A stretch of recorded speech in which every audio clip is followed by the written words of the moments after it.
初めは緊張したんですけど、その先生から言われたことをちゃんとやって、ちゃんと終われたっていう感じしまして、メダルの時呼ばれてって思いましたけど、自分のちゃんと成果が出たんだなと思いました。今日は、プロの音楽家と一緒に演奏させてもらったんですが、少しはミスはしたのですが、とりあえず、うまくできたこと本当に嬉しく思います。ありがとうございます。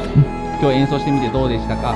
今日は一生懸命に弾きました。ありがとうございます。いい表紙もらって嬉しいです。やっぱり大きな舞台で演奏するのすごい緊張してだけど、止まっても間違えても最後まで自分の演奏しようってずっと心に決めてたんで、なんとか自分の納得のいく演奏ができたかなと思います。演奏終わった後に